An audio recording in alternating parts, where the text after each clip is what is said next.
Welcome to the Ava Flanell Show, episode 401. Today I'm going to chat with Knox Williams from American Suppressor Association and discuss the latest news on FRTs. I'm your host, Ava Flanell. Guys, if you're listening, don't forget we are giving away an IWI gun. All you have to do is write a review and you get entered into the drawing. I'm sure you guys are probably thinking that I sound a little nasally, and that's because I am fighting a little bit of a cold. Yeah, I hate, Knox, have you ever had, I'm sure you've had a spring or summer cold, nothing's worse. I feel like cold should only happen in the winter. Yeah, no doubt about that. I completely agree. Yeah, so I'm a little bit on the struggle bus. If I cough or have to blow my nose, I'll just, hopefully I mute in time. But my apologies in advance. On another note, so while I'm recording this, it's great when I don't have video going on because then I can kind of multitask. And I am actually in the process of taking my hunter safety license. I don't know if you have yours, but it does vary from state. I started taking the Colorado hunter safety license, and I basically have to take this test, and it's, I want to say it's maybe 15 tests, and it's actually pretty informative. They've done a pretty good job putting this together. It's Hunter ED, I think, or Hunter Education. But then I found out after I complete this online test, I have to go and spend, and don't quote me on this, but somebody was saying that I was talking to, they're like, well, you have to go and take an additional test in person. So I'm like, oh, okay, cool. I just show up and take it. They're like, no, I think it's a 2-day class. I'm like, what? I don't have time for all of this. So then I was talking to somebody and they said, hey, take it in this other state. It doesn't matter if you don't have to be a resident of that state. All you have to do is pass the online course, and then they'll mail you. You can opt, but you're in the system, but they'll mail you your card. So I'm like, okay, cool. Almost completed this online class. Now I'm starting all over again. But I have to say, this state, it doesn't let you just quickly click next. It times you. So you have to at least spend 30 seconds on a page. And depending on how much reading material it has, it will set that time for it. The average person should be reading this and it would take, X amount of time. So I'm just sitting here I already know the material and I'm just waiting to press next. So I think that's what I'm going to be doing while I also, record this show, because I'm a female and I'm able to multitask. I'm so long story short. Yeah, y'all are absolutely superhuman in that capacity. I get distracted by squirrels that pass by. So, good on y'all for being able to multitask like that. Have you taken your hunter safety license by chance? Yeah, I did it when I was a kid. So it's probably been 25 years or so since I did one. Damn. So I wonder how that class has changed, because everybody's it's so easy, but I'm I don't know. Some of the questions on here are pretty legit, and they do word it in such a way that it does try to, confuse you. So you kind of, it does require a certain amount of paying attention. Yeah, I don't know. I gotta say though, regardless, I've been pretty impressed with it, and I have learned a few things tree stands. I didn't know anything about tree stands. So there's some things that I'm benefiting from it. But yeah. Anyways, before we start, so SIG Rose, the other day I was at the range and I was shooting the new SIG M400, which is essentially their Rose AR, and it's fantastic. So SIG, in their community Facebook group, which if you guys are not part of, women, if you're not part of it, definitely join it. Just search for Rose Community. And they asked women in that group, they were like, hey, what's the next gun that you would like Rose to come out with? They all said AR, which is really impressive, because most of these women who have bought in the Rose handgun, the P365, most of them have said previously that they weren't even gun owners. They weren't even really in favor of the Second Amendment. They were kind of anti-gun. So it's just insane to see that, they buy this little handgun, they get bit by the bug, as I would typically say, and now they are just these huge gun enthusiasts, and now they own ARs. And it was insane the amount of ARs that they sold the day that it came out. But I finally just got mine. I have to say it shoots really well. Another thing is hats off to SIG, because my optic was already zeroed in, and it's incredibly accurate. The other day I was shooting it at maybe 300 yards and had a really nice grouping on my still target. So I would definitely recommend, if you guys are looking to up your Rose by Sig Sauer game, definitely check out the AR. It's the M400 and it has a ton of upgrades and it is, I believe, under, I want to say like $1,400. So a pretty good deal for a Sig AR. Check it out, sigsauer.com/Rose.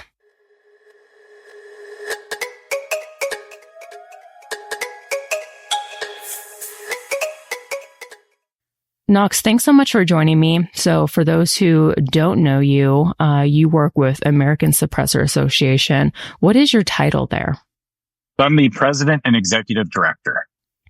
Awesome. So for anybody who is not familiar with American Suppressor Association, which I'm just going to say ACA, you guys got started back in 2011. And for one, like, how did you guys start and what is it that you guys do?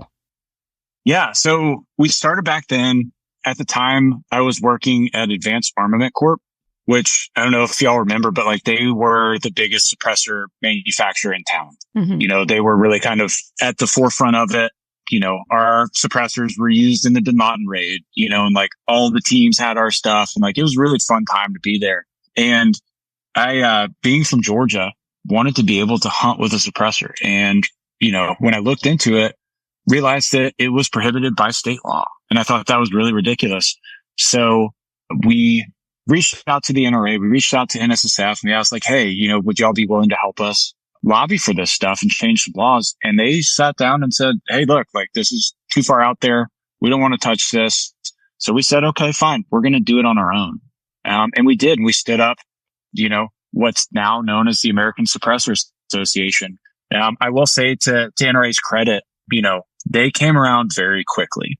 They actually helped us, not with any finances, but just like, you know, a lot of the folks at NRA ILA at the time sat down with us and helped us like navigate the political process, which we really knew nothing about.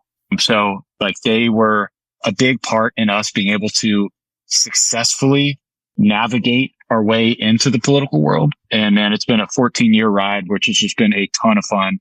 They've been one of our best partners, you know, along this ride. And all that we do is focus on pro suppressor advocacy, state level, federal level, changing laws, changing regulations, trying to get these things taken out of the NFA. That's really what we do. Nice.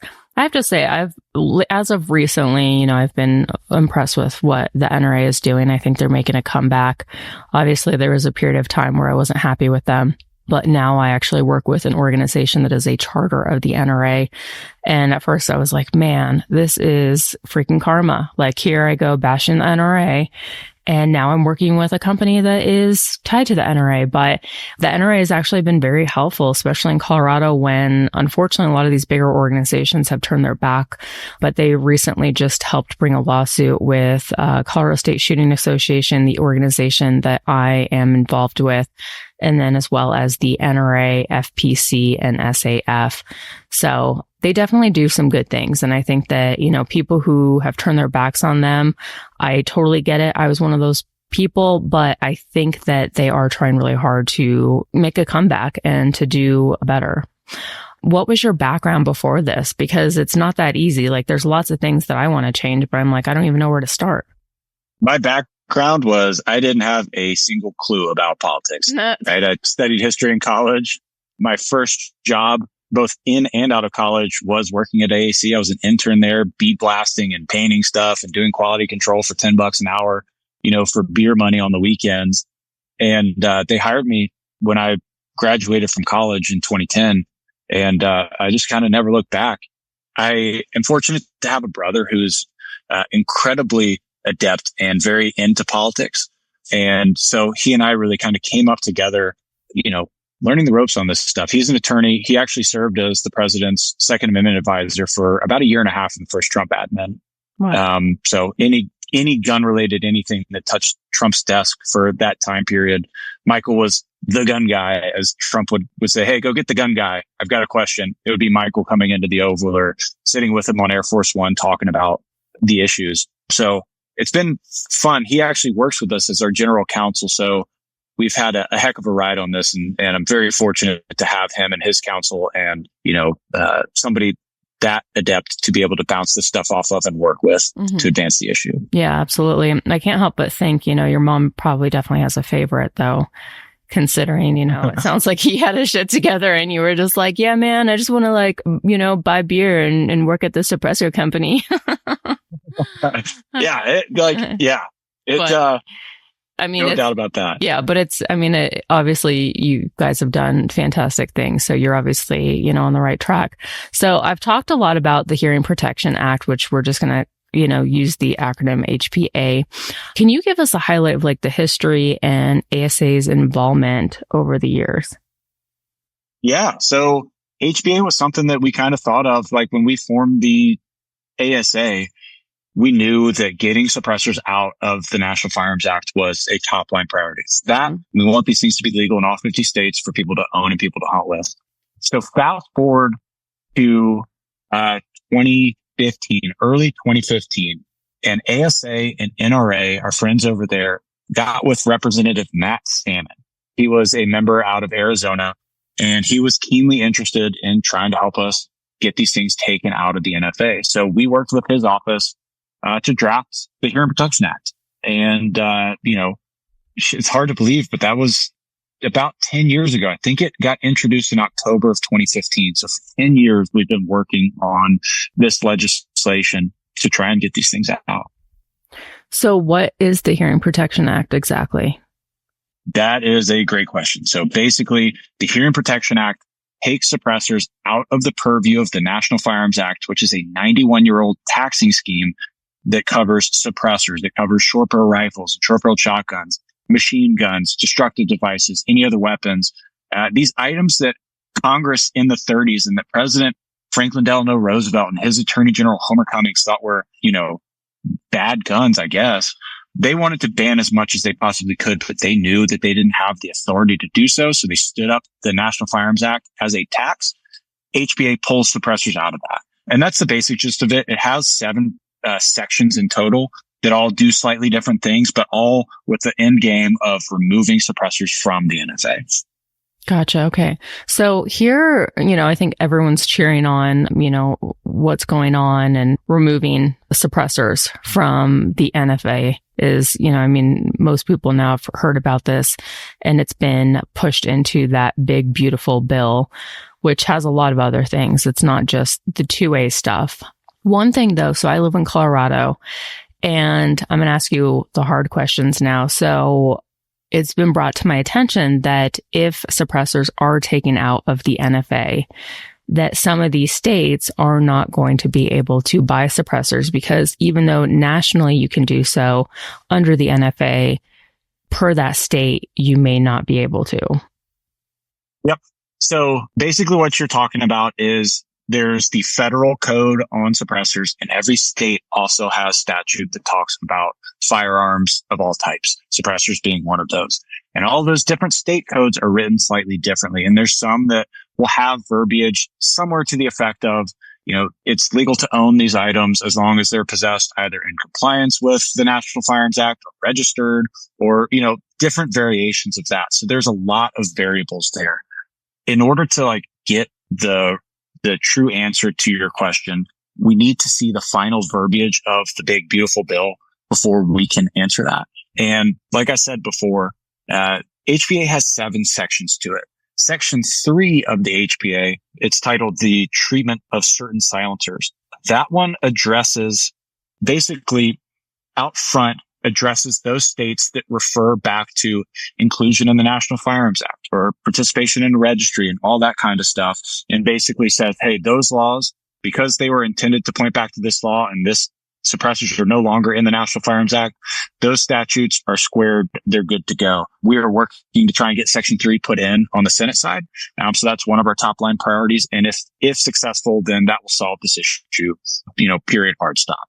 We are also working to get with DOJ and the states that could be potentially impacted to see if we can address this before passage of the One Big Beautiful Bill. So there's a lot of variables there, but it's a very small number of states that could be potentially impacted. Certainly not all of them, certainly not most of them. But yeah, that's kind of what we're doing right now is first order, trying to get Section 3 included and then, working with DOJ and the different states as we can to address this. Perfect. Yeah. That makes a lot of sense. I mean, either way, it might, I've explained it to people where I'm like, yeah, short term, it might suck. Maybe we do become one of those states where we can't buy a suppressor. Long term, though, this is the overall goal.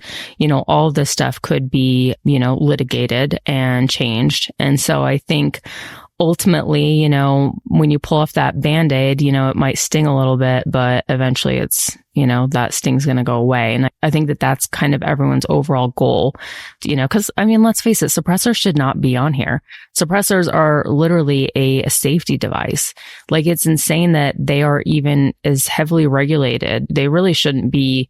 In my opinion, I don't even think they should be regulated like firearms. It's an accessory that you put on that makes the gun a little bit quieter so that it's not hurting your ears. It's not like it's making it whisper quiet. Again, that's my opinion, but I don't even think that it should be on there. So I think that this is a step in the right direction, and I understand people's concerns, and obviously mine as well, because I do live in the great free state of Colorado, which has just been doing wonders for the Second Amendment. Heavy sarcasm. ASA has had support from a lot of suppressor manufacturers on the HPA. I know a bunch of them have contributed a lot over the years for suppressor reform. Any particular ones that stand out as champions? Yeah, there's definitely a bunch. Before I get to that, I would like to note, so you brought up, litigation as a possible avenue to fix any potential issues that the passage of the Hearing Protection Act would have. We've actually got active litigation in Illinois already. Anderson Villarreal, it's an ASA Foundation and Silencer Shop backed lawsuit out there that's challenging the constitutionality of the state level ban in Illinois. There's another case, Sanchez v. Bonta in California, that Cooper and Kirk, the same law firm that we hired to represent us in Illinois, is now representing the plaintiff out there. So it's a fantastic opportunity for us. Like, we've already got 2 cases in the pipeline that are challenging the constitutionality of state level bans. We are in the process of looking to file a third. I can't share details on that just yet, but that will be coming here shortly. But all that to say, we're a couple of years down the road of litigation to try and make these legal in all 50 states. So it's not like we're starting, from square one. If and when Section 2 of the Hearing Protection Act passes, we're already in a really good spot, and we're already actively working towards the goal of making sure that even if any of these states do decide, hey, we're going to, come out and try and ban these things, we're a little bit down the road to preemptively fix that, if that makes sense. Yeah, which is good to hear, because I know some of these lawsuits or any of these plans can take years, and it's like you almost forget about the cost by the time, a resolution has occurred. So that's definitely promising to hear. So which suppressor companies have just been phenomenal and very helpful to you guys? But yeah, so for starters, right, Silencer Shop has been our biggest supporter for years. They contribute a tremendous amount of money. That Anderson Villarreal lawsuit that I told you about, they contributed $350,000 for that. That gave us what we needed to get that thing filed when we did about 2.5 years ago. So those guys have been huge supporters. Silencer Co., they are the only organization that has been continuously involved with the ASA since day one. They were literally there with us in August of 2011 when we sat down with the attorneys to draft up our articles of incorporation. They helped kick in the seed money to cover those fees and start to get us off the ground. And they've been a member ever since. Those guys have been truly fantastic. Some of our other top level sponsors, Yankee Hill Machine, or YHM, run by a good friend of ours named Chris Graham. They're based out in Massachusetts. Those guys are phenomenal and in it for all the right reasons. And I couldn't speak more highly of anybody than we do of them. Elevated Silence, another one. They're a top level sponsor of ours. They're based out in Florida, a pretty new brand, but they've got some awesome stuff. So if you're looking for some good cans, check out Elevated Silence. And the other one that came on this year as a top level sponsor is guns.com. That was super cool to have those guys jump on the way that they did. And then one other shout out, SB Tactical. They came on in a big way supporting us this year. Those are the pistol brace guys, but they're like, look, we're all in this fight together. And I just thought that was super cool of them. Yeah. So it's been really neat to see that. We've got a lot of other really great sponsors. Those are just our top level ones. And, I feel like our tier one sponsors deserve the extra recognition for being at that level. Yeah, absolutely. Especially Silencer Co. I mean, that's cool that they've been with you guys from the start.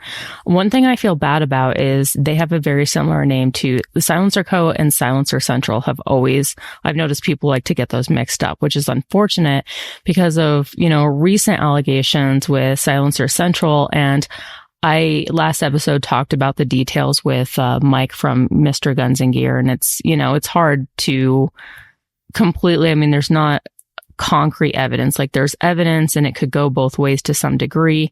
The evidence looks I would say it's probably more bad than good. And who knows if we'll ever find out. But do you have any thoughts about, what happened with Silencer Central and how they were basically paying to basically get this so that it wouldn't pass?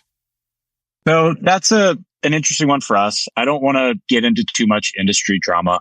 What I will say is, look, Silencer Central is not part of the American Suppressor Association. We had some philosophical differences with them, but I don't really want to get too much into anything more than that. Mm-hmm. What I will say is look, like our organization exists to get suppressors taken out of the NFA and to make sure that they ultimately become legal in all 50 states. And, our members all share that point of view and that perspective. And that's always been our goal. That will always be our goal until hopefully someday, sooner rather than later, we work ourselves out of a job. I would love nothing more than that. And, if for any organization, any company that's not aligned in those goals, we're just not the association for you. And that's okay. Yeah. But we're going to continue to push forward as aggressively as we possibly can to deregulate suppressors, to end the tax, to get them out of their registry, to get them legal everywhere that they're not currently legal for any lawful purpose, including hunting. And it's been a heck of a ride. And we've got a great industry that supports us. Mm-hmm. Yeah, that's a fair answer. Do you think suppressor companies have more to gain or lose if this passes? Oh, I think they've got a tremendous amount to gain from it. Right. It's going to change the business model for sure. But I think the people that win the most are the American people, the law abiding gun owners, the people that really want to be able to adequately protect their hearing anytime they're exercising their Second Amendment rights. What a cool opportunity. And yeah, like, will companies make money off of that? Absolutely. But in order for people to be able to exercise those rights, they've got to have products that they can buy. And I think it would just be so exciting to see the innovation and what could happen from an industry perspective, and a product perspective, if and when this thing does go through. Mm-hmm. Yeah, I couldn't agree more. So as of right now, so we still have to go through the Senate, it passed the House. How does the support look there? It's looking great. So we've been working on the Senate side for months now.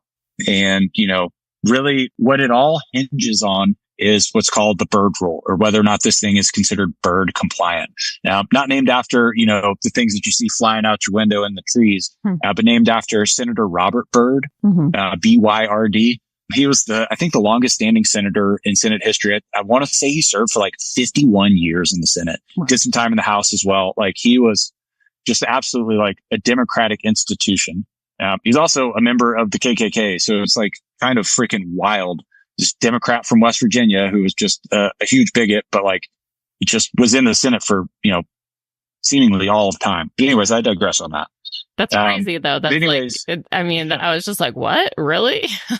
Yeah. Like, look it up. It's true. Like, he was like the head of his local KKK chapter. Wow. And he was like probably one of the most prolific Democratic senators of all time, Yeah.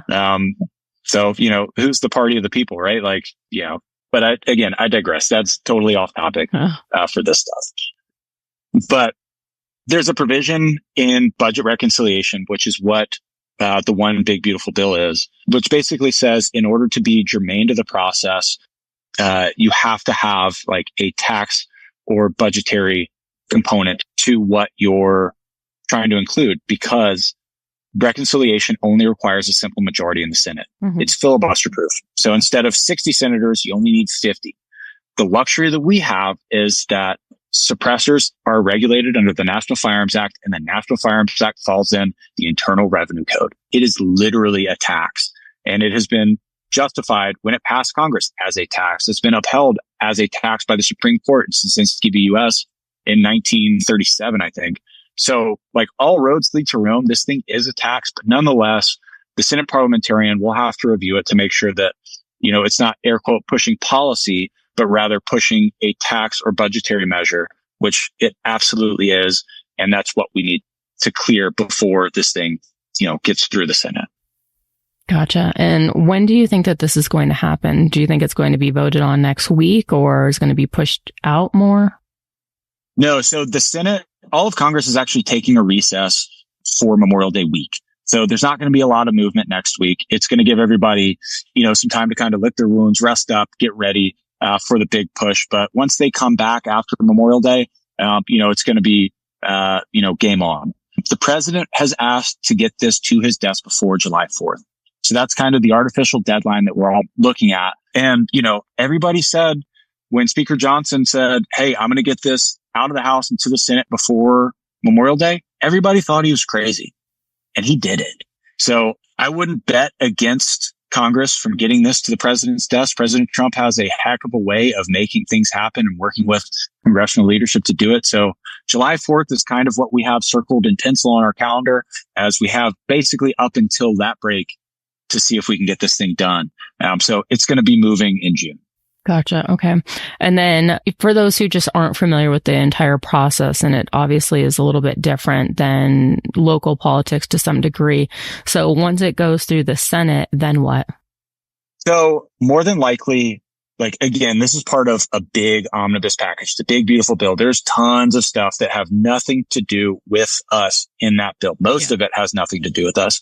The likelihood that the Senate is going to just accept the House's version and, vote on it and pass it through is almost zero. Mm-hmm. I suppose, you could win the lottery too, but it's just probably not going to happen. So almost certainly the Senate is going to make some amendments. We want them to make some amendments, even to our stuff, including, like I said earlier, adding Section 3. That's something that we're working on. But, what's likely going to happen is they're going to mark it up. They're going to make some changes, and then they're going to send it back to the House. And the House will either vote on it, or they go to what's called a conference committee, where they get, a delegation from both the House and the Senate, and they negotiate the terms. Then both chambers pass it, and then it goes to the president's desk. So there's a few different pathways for it. I think that Congress is still trying to work that out, figure out what their priorities are, what they need to change. But it's not going to look exactly like it looked when it passed the House. It's kind of the long and short of it. Yeah. Okay. So thankfully, we did get the HPA included in the reconciliation bill, but not the SHORE Act. Do you know anything about that? Why? How is it that the SHORE Act just kind of disappeared? Yeah. Let me start by saying getting the SHORE Act in there would be the absolute best case scenario, right? HPA in conjunction with SHORE Act is 100% what we all want. The question really comes down to one of, political appetite. Do we have the votes to be able to get that in? Or, according to Senate and House leadership, are there Republicans that might get squishy on that? Because really, you look at those margins are razor thin, mm-hmm. right? You looked at it when it passed the House, it passed 215 to 214. I know. Now, I know one dude was asleep in the back, and there was another guy that accidentally missed the vote. So really, the numbers were, 217 to 214. But that doesn't give you a lot of leeway. Yeah. So if a couple members, if they say, hey, I will not vote for it if it has a SHORE Act, that makes a big difference, unfortunately. If we had a 20-seat majority, this would be an absolute, slam dunk.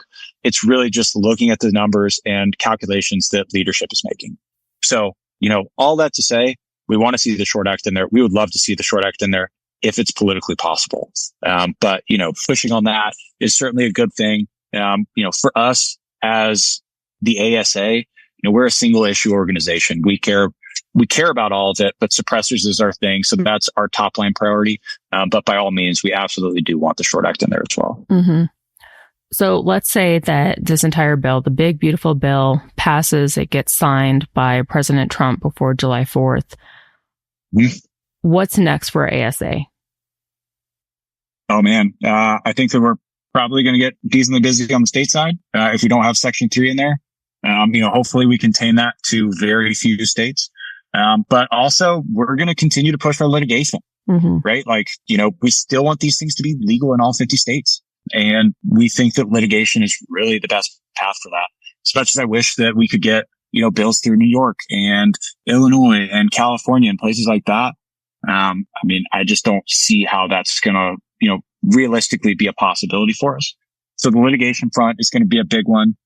And, making sure that, that suppressors, are never debated, that they're not taken out of anything, that we're not, banned in any states. We faced threats in Virginia. We faced threats in New Mexico. There have been restrictions put on them, through like threaded barrels and things like that in Colorado, as you well know. Mm-hmm. And, places like Washington State. So there's always going to be things that pop up for us to do, general education. I hope that, as these things proliferate, as more and more people start shooting with suppressors, those myths and misconceptions start breaking down. But we need to make sure that we're doing our part and doing everything that we can to educate the public, to make sure that they know really what suppressors are and, more importantly, almost what they aren't. Yeah. Yeah, absolutely. Are there any future plans that you can share with us for ASA? We've got some pretty cool stuff coming out here, hopefully in the next month or two, related to, sound testing. So suppressor like sound performance testing. There's really not a good way currently publicly for consumers to compare sound performance between brands and between models. And we put a lot of work behind the scenes very quietly, but we've put a lot of work into developing a new sound testing standard that I hope to be able to launch here in the next couple months. So keep an eye out for that. But we're very excited about that. That's cool. Yeah, I know. I was talking to Mr. Guns and Gear. He said he has this like $15,000 device that, helps, I guess, detect the sound or whatever. Don't quote me on that. But otherwise, from my understanding, it is incredibly difficult to get a legit test done. And so when people always ask me, what are the best suppressors to buy or what brands I recommend, I'm kind of just like, there's some that I'm just like, yeah, I was not a fan of that. And I'll explain, why, but who knows, maybe something I wasn't a fan of is, somebody's like favorite suppressor company. So it varies significantly. Or let's say in addition, there could be also other, criteria and features, not just, the sound reduction. So there's a lot to consider. And I just, I'll completely admit when I'm like, I just don't have enough knowledge about suppressors or, experience with all of them to give them an educated answer. You guys operate on donations, correct? Yes, that's correct. So is it just for like companies within the industry can make donations, or can the public do so as well? Yeah, so we're both. We're registered as a 501c6 nonprofit, which means we have industry members. We also have public members as well. Right now, we've got, I don't know the exact number, somewhere between about 4,000 to 5,000 public members. We'd love for that number to jump. I'd love to represent 50, 100,000 members who all own suppressors. Memberships are $35 a year. You can have 3-year or lifetime memberships too if you want to get you some discounts on that. But the more members that we have, the more power that we can wield as we go out and advocate on behalf of the suppressor community. Yeah, that's awesome. Do they get like a sticker or something with their membership? Yep. Everybody that signs up, you'll get a letter, you'll get a sticker. If you buy certain memberships, you'll get like a patch. We do have some pretty cool merch as well. But, really those dollars that come in, that helps keep us out there. That helps keep us fighting, whether it's at the state level, whether it's in DC, whether it's through legislation or litigation, right? Like it all helps. And every member that is a part of us, brings us one step closer to ultimately winning this fight. Mm-hmm. I was kind of joking about the stickers, but I know some people get very serious about their stickers. I personally am like, okay, I'll just give this to somebody. I mean, I like patches, but so for those who want to support you, what is a good website to go to? So if you want to check out the memberships, it's asamember.com. That's asamember.com. But right now, probably the most important thing is helping us contact your elected officials to let them know that you want suppressors removed from the National Firearms Act through reconciliation. We've got a website, hearingprotectionact.com. You can go on there. It takes about 15 seconds. You just put in your name and address, and you can send an email that says, I'm a constituent and I want suppressors removed from this unconstitutional tax. That would be a huge help for us at the moment. All right, perfect. And I will put links in the show notes to both. Moving forward with the rest of the show, IWI.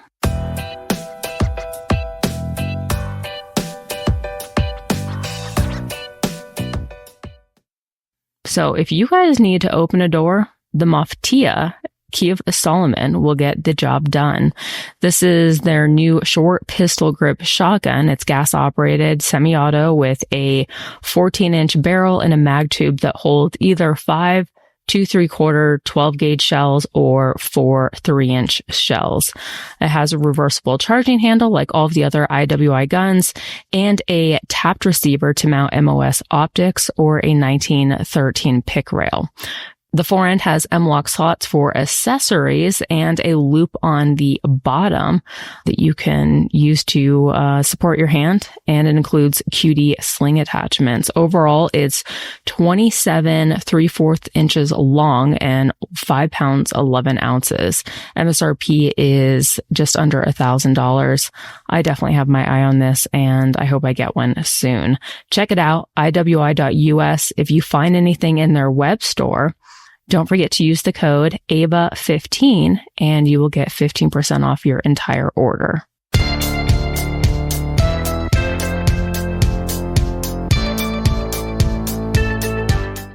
Today in politics, FRTs are back, but it's not the wind that we need. So the long battle in court over forced reset triggers, also known as FRTs, has finally come to an end with the DOJ and ATF backing down in federal court. They entered into an agreement in the National Association for Gun Rights, acronym NAGR, versus Garland. In addition, they dropped their appeal to the Fifth Circuit Court of Appeals, where FRTs were ruled to not be machine guns, and all other cases against FRTs. The saga began back in 2021 when ATF served Rare Breed Triggers a cease and desist letter claiming that FRTs were drop-in auto sears and demanded that they stop selling them. Rare Breed fought back because FRTs did not meet the legal definition of a machine gun, and ATF blatantly lied about how they function in every court case from then on. Under the deal, the DOJ will take no action against anyone for owning or selling certain FRTs, and Rare Breed is free to sell them again, and ATF is barred from taking future actions against FRTs. Rare Breed said they would begin selling again on May 19th, but so far they are not in stock.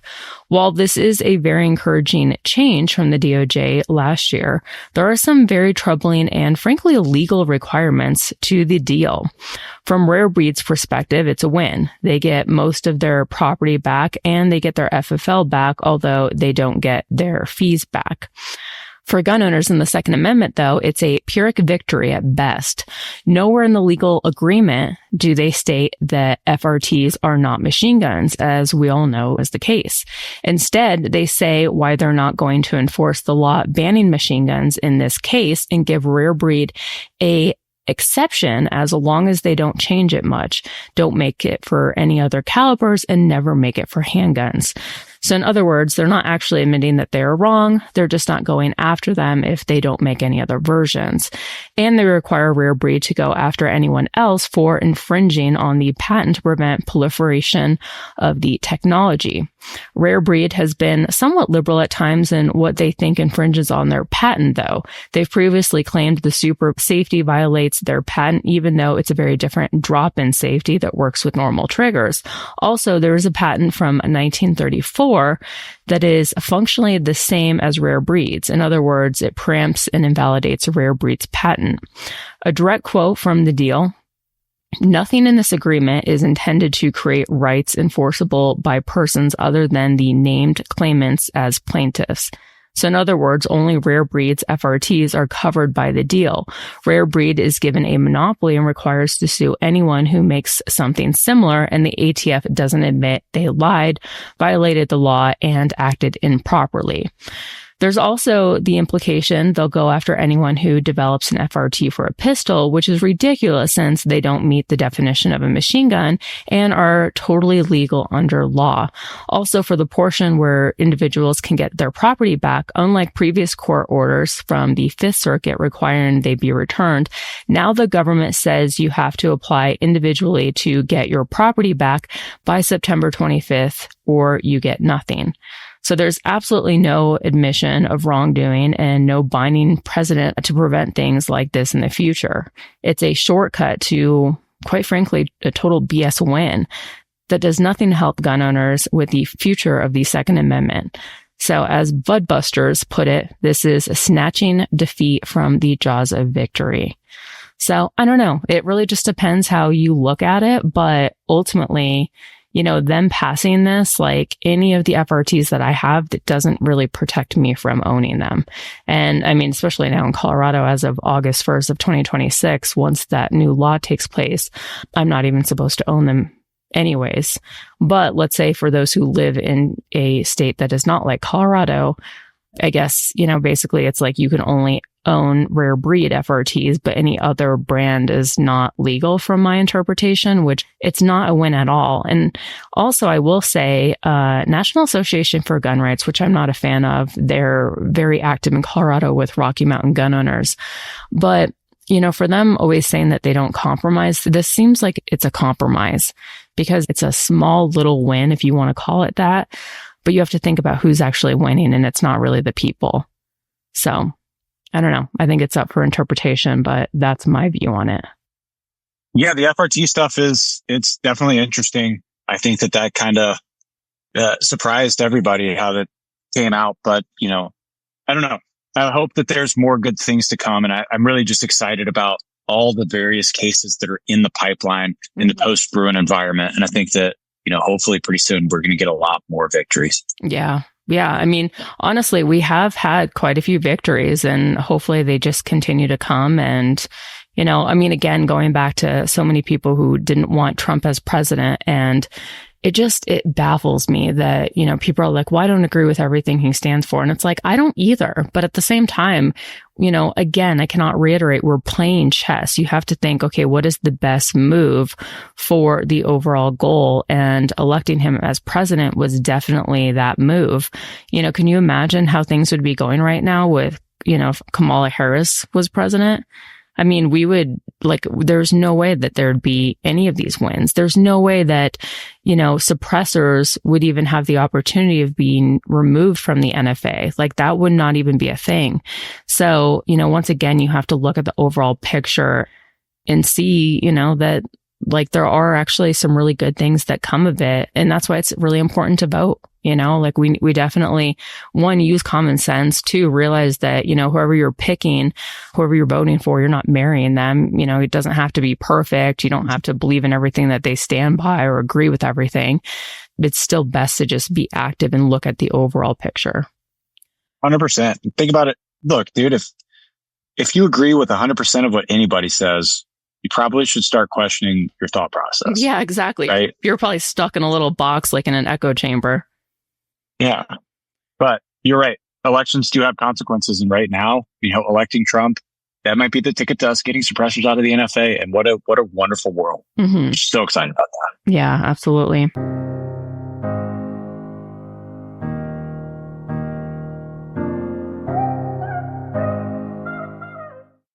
All right, last ad read, Gators. So if you want bigger lens for the range, check out the new Blast Shield B2 glasses. So they're very similar to the original Blast Shield, but with some key improvements. Since the lenses are so big, they added a vented lens system to reduce fogging. They also included a number of specialized lenses that enhance visuals in different light conditions. And they cut a notch in the bottom of the lens where it meets the cheek so that you can get your face on a rifle stock in a more natural position without the lens getting in the way. So they've really thought, of all instances where you would need your glasses and be able to shoot properly. All the frames are adjustable. You can, swap out the lenses on these, which I love. And then you can still make other adjustments where it's incredibly comfortable on your face. Check it out, gators.com/Ava15. By using that URL, you're automatically going to get 15% off. And now it's time for review. So I have 2 reviews. I really appreciate hearing from everybody. It's always great to know that I'm not just talking to myself or it's just me and my guest. So 2 reviews that came in last week is from Gigantor Fan. I think Gigantor Fan maybe. 2A Epiphany, 5 stars. I had a recent epiphany relating to gun rights in America. I have now joined the 2A community after coming over from the gun control side. I accidentally found Ava's podcast and have been a fan of her content format and her charisma ever since. That's nice. So we converted somebody. Tyler Young, 1234, top notch. This is one of the best podcasts for up-to-date and current 2A news and updates. Great podcast and amazing conversations with heavy hitters in the industry. Ava is one of the strongest advocates for the 2A space and brings a ton of experience and knowledge to each and every show. Thank you so much for those. And you guys will be added to the IWI gun giveaway. Just stay tuned for that. And now it's time to wrap up. You guys can find me at avaflanellshow.com. There's links to everything.